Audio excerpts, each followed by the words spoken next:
კარგით. კოლეგებო, გთხოვთ გავაგრძელოთ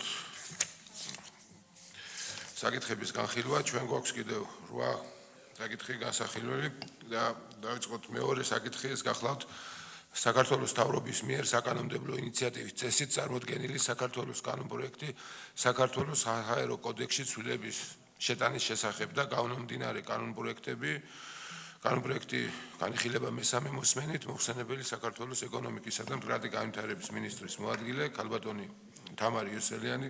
ქალბატონი თამარ. მადლობა ბატონო თავმჯდომარე, მივესალმებ პარლამენტის წევრებს დამსწრე საზოგადოებას. მეორე მოსმენის შემდეგ კანონპროექტში რედაქციული ხასიათის ცვლილებები შევიდა, ამასთანავე გათვალისწინებულ იქნა მეორე მოსმენის დროს პლენარულ სხდომაზე გამოთქმული შესწორებები. ძალიან კარგით, მადლობთ. კოლეგებო, გთხოვთ კენჭი უყაროთ, ვინ არის მომხრე? მადლობთ.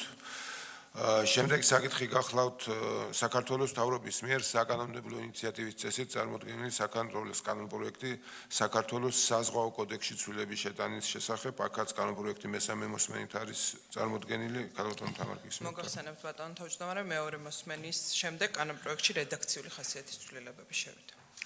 კარგით, მადლობთ. გთხოვთ კოლეგებო, კენჭი უყაროთ, ვინ არის მომხრე? მადლობა. ვინ არის მომხრე? კიდევ ერთხელ. მადლობთ. შემდეგ საკითხი გახლავთ საქართველოს მთავრობის მიერ საკანონმდებლო ინიციატივის წესით წარმოდგენილი საქართველოს კანონპროექტის საქართველოს სარკინიგზო კოდექსში ცვლილების შეტანის შესახებ და სახელმწიფო ქონების შესახებ საქართველოს კანონში ცვლილების შეტანის თაობაზე. კანონპროექტი განიხილება პირველი მოსმენით მოხსენებელი საქართველოს ეკონომიკისა და მდგრადი განვითარების მინისტრის მოადგილე ქალბატონი თამარ იოსელიანი. ქალბატონ თამარ, გისმენთ? საკანონმდებლო ინიციატივის წესით წარმოგიდგენ საქართველოს სარკინიგზო კოდექსში ცვლილების შეტანის შესახებ და სახელმწიფო ქონების შესახებ საქართველოს კანონში ცვლილების შეტანის შესახებ საქართველოს კანონის პროექტებს. კანონპროექტების მიღების მიზანია კანონმდებლობის დონეზე უზრუნველყოფილი იყოს სარკინიგზო ინფრასტრუქტურის სახელმწიფო კონტროლის ფარგლებში საკუთრებაში შენარჩუნება. სარკინიგზო ინფრასტრუქტურის სახელმწიფო საკუთრებაში შენარჩუნება უზრუნველყოფს სტრატეგიულ კონტროლს ქვეყნის ეკონომიკური განვითარებისათვის და უსაფრთხოებისთვის მნიშვნელოვან აქტივზე. კანონპროექტებით აღარ იქნება შესაძლებელი მოქმედი მაგისტრალური სარკინიგზო ლიანდაგისა და მისი დამცავი ზონის გასხვისება, ხოლო მოქმედი მაგისტრალური სარკინიგზო ლიანდაგისა და მისი დამცავი ზონის ნუსხას დაამტკიცებს საქართველოს მთავრობა კანონის ამოქმედებიდან 6 თვის ვადაში. სარკინიგზო კოდექსში ჩნდება ასევე მაგისტრალური სარკინიგზო ლიანდაგის ცნება და განიმარტება როგორც ლიანდაგად, რომელიც განკუთვნილია სასაზღვრო სარკინიგზო გადასასვლელებს, რკინიგზის სადგურებს ან და საზღვაო ნავსადგურებს შორის ტვირთის გადაზიდვისთვის ან და მგზავრთა გადაყვანისთვის. მოქმედი მაგისტრალური ლიანდაგის სახელმწიფო ან და სახელმწიფო საწარმოს საკუთრებაში შენარჩუნების აუცილებლობა იმ გარემოთი არის განპირობებული, რომ სწორედ ამ სარკინიგზო ინფრასტრუქტურაზე ხორციელდება საერთაშორისო სატვირთო და სამგზავრო სარკინიგზო მიმოსვლა საქართველოს ტერიტორიაზე და სწორედ ამ მიზეზით ის წარმოადგენს სტრატეგიულად ყველაზე ღირებულ სარკინიგზო ინფრასტრუქტურას. ამ ეტაპზე მაგისტრალური სარკინიგზო ლიანდაგები და მათი დამცავი ზონები წარმოადგენს სახელმწიფო საწარმოების საკუთრებას, რითაც დღეისთვის უზრუნველყოფილია სახელმწიფო კონტროლი აღნიშნულ აქტივზე. იმისათვის, რომ არსებული მდგომარეობა იქნეს შენარჩუნებული, მნიშვნელოვანია საკანონმდებლო დონეზეც იყოს ასახული, რომ დაუშვებელია მაგისტრალური სარკინიგზო ლიანდაგის და მისი დამცავი ზონის მესამე პირებისთვის საკუთრებაში გადაცემა. აქვე ბატონო თავმჯდომარე, მოგახსენებთ საერთაშორისო პრაქტიკასაც. აღსანიშნავია, რომ ევროპის რიგ სახელმწიფოებში სარკინიგზო ინფრასტრუქტურა წარმოადგენს სახელმწიფო საკუთრებას, ან არის სახელმწიფო საწარმოს ბალანსზე, მაგალითად მოგიყვანთ დასავლეთ ევროპაში, კერძოდ საფრანგეთსა და გერმანიაში სარკინიგზო ინფრასტრუქტურას ინფორმაციას სახელმწიფო სარკინიგზო კომპანიების საკუთრებაშია, როგორც საფრანგეთში, ასევე გერმანიაში და ანალოგიური მიდგომა არის ასევე იტალიასა და ესპანეთის შემთხვევაშიც. ასევე ჩვენ შევისწავლეთ შავი ზღვის ქვეყნებში როგორი მიდგომაა და შავი ზღვის ევროპულ სახელმწიფოებშიც, რუმინეთსა და ბულგარეთშიც სწორედ ეს მიდგომა გვაქვს. აღნიშნული აგრეთვე უზრუნველყოფილია საკანონმდებლო დონეზეც, კერძოდ საფრანგეთის ტრანსპორტის კოდექსში არსებობს ჩანაწერი, რომლის მიხედვითაც სარკინიგზო ინფრასტრუქტურა ეკუთვნის სახელმწიფოს. ევროპაში სწორედ აღნიშნული მიდგომა ითვლება ყველაზე ეფექტურად სტრატეგიული ინფრასტრუქტურის დასაცავად და უწყვეტი მომსახურების უზრუნველსაყოფად. გთხოვთ მხარდაჭერას. კოლეგებო, კითხვები ხომ არ გვაქვს? ვფიქრობ, რომ უაღრესად მნიშვნელოვანი კანონპროექტია და სრულად შეესაბამება საერთაშორისო პრაქტიკას, ევროპის საუკეთესო გამოცდილებებს და გთხოვთ კენჭი უყაროთ, ვინ არის მომხრე. დიდი მადლობა. მადლობთ გადმოადონ თამარ. მადლობა.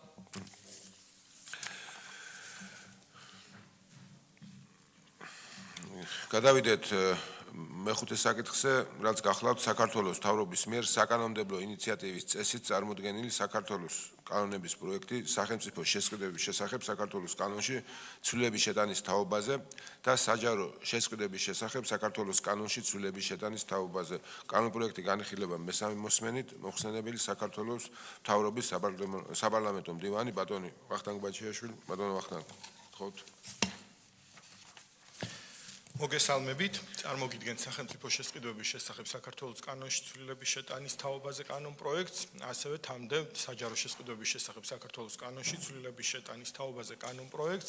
მეორე მოსმენის შემდეგ კანონპროექტში შესულია სტილისტური მესამე მოსმენისთვის დამახასიათებელი ტექნიკური შესწორებების შინაარსი უცვლელია. მადლობთ კოლეგებო, გთხოვთ კენჭი უყაროთ, ვინ არის მომხრე. დიდი მადლობა.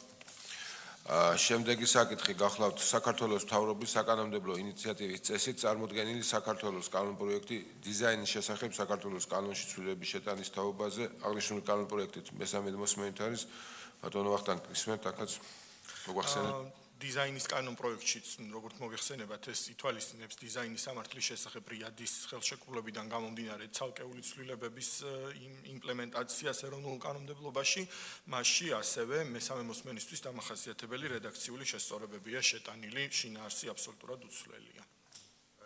მადლობთ კოლეგებო, გთხოვთ კენჭი უყაროთ წარმოდგენილ კანონპროექტს, ვინ არის მომხრე. მადლობა.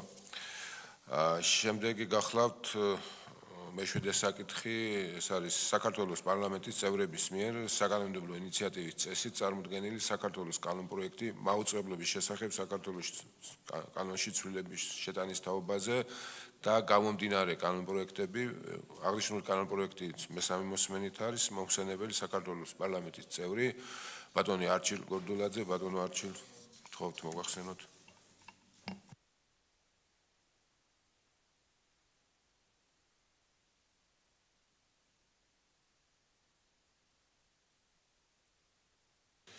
მადლობა ბატონო თავმჯდომარე, კოლეგებო მოგესალმებით, მივესალმებით ამ საზოგადოებას. მესამე მოსმენით განსახილულად წარმოგიდგენთ საქართველოს კანონის პროექტს მაუწყებლობის შესახებ საქართველოს კანონში ცვლილების შეტანის თაობაზე თავმდე ცვლილებებთან ერთად. მოგახსენებთ, რომ მეორე მოსმენის შემდეგ მხოლოდ რედაქციული ხასიათის ცვლილებებია წარმოდგენილი, რომელიც უკვე დარიგებულ ტექსტში ასახულია.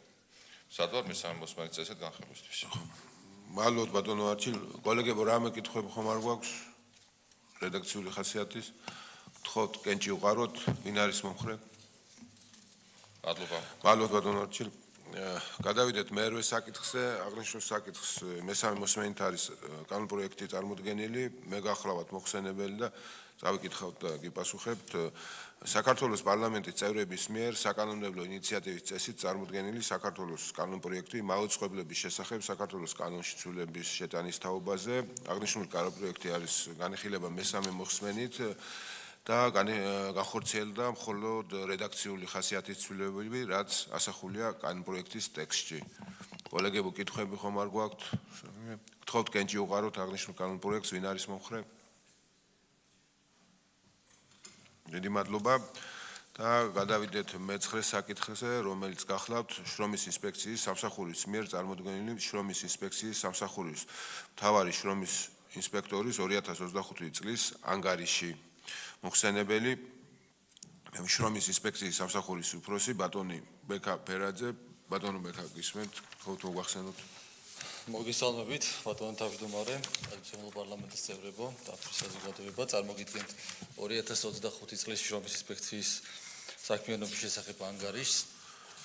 როგორც თქვენთვის ცნობილია, შრომის ინსპექცია რამდენიმე კანონზე არის აღმასრულებელ უწყებად განსაზღვრული. პირველი ეს არის შრომის უსაფრთხოების ბაზაზე დამხედველობა და თემატურად დაკავშირებული ტექნიკურ რეგლამენტებზე, ასევე შრომის უფლებებზე დამხედველობა არის შრომის ინსპექციის მანდატი 2021 წლიდან და შესაბამისად შრომის კოდექსთან და საჯარო სამსახურის შესახებ კანონთან დაკავშირებულ სხვადასხვა ნორმატიულ აქტების აღმასრულებელი უწყება 2016 წლიდან იზოლებითი შრომა და შრომითი ექსპლუატაცია და შრომის ურთიერთობის აგრეგატული პროგრამა არის შრომის ინსპექციის მანდატს განკუთვნებული ამ მიზნების აღსასრულებლად ჯამში 6 დეპარტამენტი არის ფუნქციონირებს, რომელიც დაკომპლექტებულია 190 საშტატო ერთეულით და მათგან 153 პირი არის უშუალოდ ინსპექტორების განმახორციელებელი. რაც შეეხება უშუალოდ გასული წლის შედეგებს, 7111 პირველად და შემდგომი ინსპექტორება განხორციელდა, მათგან 3709 შეეხო უშუალოდ პირველად ინსპექტორებას. ჯამში გაცემული არის 28000-ზე მეტი მითითება და 3479 ადმინისტრაციული სამართალდროების ოქმი არის გაცემული. 352 შემთხვევაში შეწყდა ადმინისტრაციული საქმის წარმოება. რაც შეეხება უშუალოდ კანონების მიხედვით შრომის უსაფრთხოებას თუ დავკონკრეტებით 4312 ინსპექტორება განხორციელდა, პირველად და შემდგომში უკვე რეინსპექტორება შედგას 2387 ადმინისტრაციული სამართალდროების ოქმი და უსაფრთხოების შემოწმება შეეხო ფაქტობრივად 42000 დასაქმებულ პირს. ინსპექტორებამ მოიცვა ფაქტობრივად ყველა რეგიონი. რაც შეეხება სექტორებს, ცხადია, რომ ეკონომიკური საქმიანობის ყველა სექტორი არის შემოწმებული, თუმცა გარკვეული პრიორიტეტები არის განსაზღვრული საქართველოს მთავრობის დადგენილების მიხედვით და ჩვენი ზედამხედველობაც ამ რისკზე დაფუძნებულია, ბუნებრივია. მათგან ხაზგასასმელი არის მშენებლობა, რომელიც ყველაზე მეტად შემოწმდა, ასევე დამამუშავებელი მრეწველობა და განთავსების საშუალებები და კვების მიწოდების საქმიანობები.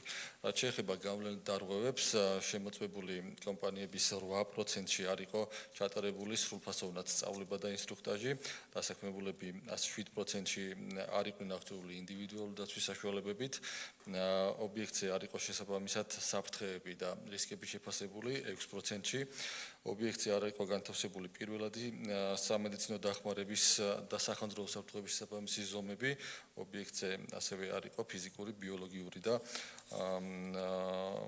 ქიმიური ფაქტორები შეფასებული 5%-ში. რაც შეეხება უშუალოდ სტატისტიკურ დინამიკას, მზრდადია იმ კომპანიების მაჩვენებელი წლიდან წლამდე, რომლებმაც გამოასწორეს დარღვევები 2024 წელს თუ შევადარებთ 2025 წელს, ფაქტობრივად გაორმაგებული არის იმ კომპანიების ოდენობა, ვინც პირველადი შემოწმების შემდგომ სრულად აღმოფრა გარკვეული დარღვევები. რაც შეეხება ყველაზე კარგად აღჩანს შეფასების ნაწილში ჩვენს მიერ განხორციელებული აქტივობა 2018 წელთან შედარებით 18%-ით არის, ანუ 2018 წელს ხას უსვავი, იმიტომ რომ სწორედ ამ დროს ამოქმედა პირველი რედაქციით შრომის უსაფრთხოების შესახებ კანონი და 18% არის შემცირებული ინციდენტების მაჩვენებელი სამუშაო ადგილებზე, წინა წელთან შედარებით 27% არის შემცირებული. აქ საუბარი მაქვს ისეთ სტატისტიკაზე, რომელიც მანამდე არ აღირიცხებოდა, ეს ერთ დღემდე მათ შორის შრომის უნარობა იქნება ეს ხელის გაჭრა თუ ნებისმიერი დაზიანება სამუშაო ადგილზე, ასეთ სტატისტიკაზე მაქვს საუბარი. რაც შეეხება ფატალურ უბედურ შემთხვევებს, კანონის ამოქმედებიდან დღევანდელ დღემდე 2025 წლის ბოლომდე 46% არის ფატალური უბედური შემთხვევები შემცირებული სამუშაო ადგილზე. რაც შეეხება შრომის უფლებებს, 2799 ინსპექტორება განხორციელდა, პირველადად შემოწმდა 1700-მდე ობიექტი და გაცემული არის ფაქტობრივად 4000 მითითება. ზედამხედველობა შეეხო 35000 დასაქმებულ პირს, ჯამში ორივე მანდატით 70000-ზე მეტი ადამიანი არის მოწვეული. რაც შეეხება გავლენილ დარღვევებს, 23%-ში დარღვევები უკავშირდებოდა შრომით ხელშეკრულების არსებით პირობებთან დაკავშირებულ დარღვევებს, სამუშაო დროსთან და შესვენებასთან დაკავშირებული საკითხები დარღვეული იყო 19%-ში, რაც შეეხება ზეგანაკვეთური სამუშაო შესრულების დარღვევას 10.7%-ში იყო დარღვეული. შვებულების წესთან დაკავშირებული პრობლემა 4.7%-ში, ფაქტობრივად 5%. შინაგანაწესთან დაკავშირებული პრობლემები იყო ასევე ერთ-ერთი გამოწვევა შრომის ურთიერთობების შეჩერებასთან, ანაზღაურების ფორმასთან და ოდენობასთან და შრომით ხელშეკრულების არსებით პირობებთან დაკავშირებული უკვე ცალმხრივად შეწყვეტასთან დაკავშირებული პრობლემები. რაც შეეხება შემოწმებას, ფაქტობრივად აქაც საქართველოს ყველა რეგიონი იქნა მოცული და რაც შეეხება ინსპექტორების რაოდენობის ზრდას წლიდან წლამდე ზრდადია ობიექტების შემოწმების მაჩვენებელი და გაზრდილი არის 1.3 ჯერ ფაქტობრივად შემოწმებული ობიექტების მაჩვენებელი. რაც შეეხება დისკრიმინაცია არის ჩვენი ერთ-ერთი მანდატი ასევე 70 ობიექტის მიმართ იქნა დადგენილი დისკრიმინაციული მოპყრობა, მათ შორის 5 ობიექტზე შეეხებოდა ვიქტიმიზაციას, სქესს და განსხვავებულ მოსაზრებას, 65 შემთხვევაში დადგენილი იქნა ისეთი ტიპის დისკრიმინაცია, რომელიც ვაკანსიის გამოქვეყნების ეტაპზე ზღუდავდა ასაკის, სქესის და გარეგნობის ნიშნით დასაქმების შესაძლებლობას. ერთ-ერთი ძირითადი მიმართულება ჩვენი ზედამხედველობის ასევე არის არასრულწლოვნები და მათი უფლებების დაცვა. 16 სამუშაო ადგილზე გამოვლინდა 26 არასრულწლოვნის მიმართ შრომით ურთიერთობებში შრომის კოდექსის დარღვევა და შესაბამისად ადმინისტრაციული სახდელები იქნა გამოყენებული ჩვენს მიერ. ძირითადად ეს უკავშირდება 16-დან 18 წლამდე ასაკის დასაქმებულს, აქ კანონი მკაცრია და თუ ამ შემთხვევაში დისკრეციული უფლებამოსილება აქვს შრომის ინსპექციას გამოიყენოს თუ ჯარიმა თუ გაფრთხილება, სტანდარტულ შემთხვევაში არასრულწლოვანთან უკვე ორმაგიოდენობით არის ჯარიმა. იძულებით შრომის მიმართულებით 308 ობიექტი იქნა შემოწმებული, რაც შეეხება ნორმატიულ დონეზე სიახლეებს, 2025 წელს მიღებული იქნა ტექნიკური რეგლამენტი სამუშაო სივრცეში სამუშაო მოწყობილობების გამოყენების უსაფრთხოებისა და ჯანმრთელობის დაცვასთან დაკავშირებული მინიმალური მოთხოვნების შესახებ საქართველოს მთავრობის 135 დადგენილების შესაბამისად და მიგრაციის მიმართულებით თუ რა სიახლეები განხორციელდა, ამაზე დასაქმების სააგენტომ უკვე ისაუბრა და ჩვენ უკვე შედეგებთან დაკავშირებით, ვინაიდან აღმასრულებელი უწყება ერთ-ერთი ჩვენ ვართ ამ მიმართულებით მომავალ წელს მოგახსენებთ. რაც შეეხება საინფორმაციო შეხვედრებს, 3824 საინფორმაციო შეხვედრა გაიმართა, მათ შორის აღსანიშნავია, რომ უშუალოდ კარდაკარის პრინციპით თითოეულ ობიექტზე ინსპექტორებმა მოახდინეს დასაქმებულების და დამსაქმებლებისთვის ინფორმაციის მიწოდება შრომის უსაფრთხოების და შრომის უფლებების მიმართულებით და გარდა შემოწმების ამ შემთხვევაში უშუალოდ მათ მიეცათ საშუალება, რომ პირველადი წყაროდან ჰქონოდათ ინფორმაცია იმ ნორმების დაცვის შესახებ, რომელიცაც კანონმდებლობა ითვალისწინებს. ინტერესთან დაკავშირებით მეტყველებს ცხელხაზზე შემოსული საკონსულტაციო ცხელხაზზე შემოსული ზარები 14432 ზარი იქნა დაფიქსირებული გასულ წელს, მათგან ფაქტობრივად უდიდესი ნაწილი დამსაქმებლების მიერ იყო განხორციელებული და უშუალოდ თუ რას ეხებოდა ზარი ანგარიშის წარმოდგენილი არის დეტალურად. მომავალში ჩვენ აქტიურად განვახორციელებთ და განვაგრძობთ შრომის კანონმდებლობის ეფექტური ახსნილების ხელშეწყობის მიზნით როგორც ნორმატიულ აქტებზე მუშაობას, ასევე ზედამხედველობისა და კონსულტაციის გაწევას. დიდი მადლობა, კითხვების შემთხვევაში მდადვარ. დიდი მადლობა ბატონო ბექა, ასეთი დეტალური ანგარიშისთვის. კოლეგებო, კითხვები თუ გაქვთ, გისმენთ? მადლობა ბატონო თავმჯდომარე, მადლობა ბატონო ბექა. ანგარიშის წარმოდგენისთვის, თქვენი სამსახურის საქმიანობისთვის სტატისტიკაც ადასტურებს, რომ 46% შემცირებული ფატალური შედეგების სამუშაო ადგილებზე თქვენი ეფექტიანი სამუშაოების შედეგია, თუმცა რა თქმა უნდა სტატისტიკა ძალიან მძიმეა. თუ ფიქრობთ, რომ რამე კანონმდებლობის თვალსაზრისით კიდევ არის გასაკეთებელი, წოდით რომ პარლამენტი ბუნებრივია, მზათა ვარ, თუმცა მინდა გამოვეხმაურო გუშინდელ შემთხვევას, როცა მძღოლი დაიღუპა, რა თქმა უნდა საქმე სხვა მიმართულებით არის აღზრული, ხო არ გამოიკვეთა აქაც შრომის უსაფრთხოების ნორმების დარღვევა, ხომ არ ხარ ჩართული ან თვირთი ხო არ იყო ზედმეტი, რამაც გამოიწვია გუშინდელი უბედური შემთხვევა და ასეთი სამშენებლო მასალების სხვა მძიმე თვირთების და გაბარიტული თვირთების გადატანაზე ინსპექტირება თუ არის თქვენი კომპეტენცია ზოგადად, თუ არ არის ხო არ ვიფიქროთ ამაზეც, იმიტომ რომ სამწუხაროდ ეს არ არის პირველი შემთხვევა, მანამდეც იყო შემთხვევა, როცა მძიმე თვირთი მოწყდა უკან მანქანა და ინსხვერპლა ასე ვთქვათ და ამ მიმართულებით რა შეგიძლიათ რომ გითხრათ და რა შეგვიძლია გავაკეთოთ, რომ გავუფრთხილდეთ ჩვენი მოქალაქეების სიცოცხლეს და ჯანმრთელობას. მადლობა. დიდი მადლობა შეკითხვისთვის. მეტწილად როგორც თქვენ აღნიშნეთ, ეს საგზაო მოძრაობის უსაფრთხოების წესების დარღვევაზე მიდის, მაგრამ ჩვენ ნაწილში ასევე ჩართული ვართ აღნიშნულში. დღეს მიმდინარეობს აღნიშნული კომპანიის შემოწმება.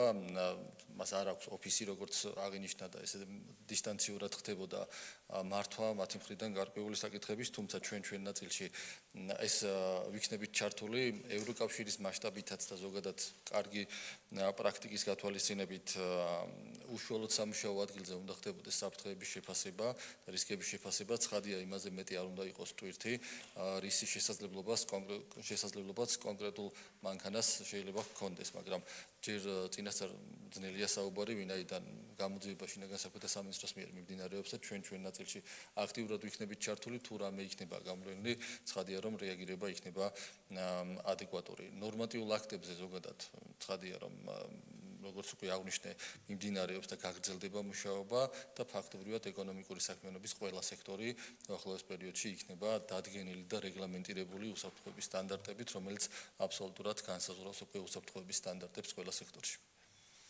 მადლობა. მადლობთ, კოლეგები, სხვა კითხვები ხომ არ გვაქვს? დიდი მადლობა ასეთი დეტალური ანგარიშისთვის კიდევ ერთხელ და უაღრესად მნიშვნელოვანია რომ აღნიშნული სამსახურის საქმოებიდან გამომდინარე მნიშვნელოვნად არის 46%-ით არის შემცირებული ფატალური შემთხვევები 2018-დან მოყოლებული ეს ნიშნავს იმას რომ უაღრესად მნიშვნელოვანი შემცირება არის და პროცესები სწორად იმართება. გთხოვთ ცნობად მივიღოთ ანგარიშული ანგარიში ვინ არის მომხრე. დიდი მადლობა. მადლობა კოლეგებო, დღევანდელი კომიტეტის ხტომა დასრულებული. წარმატებულ დღეს გისურვებთ.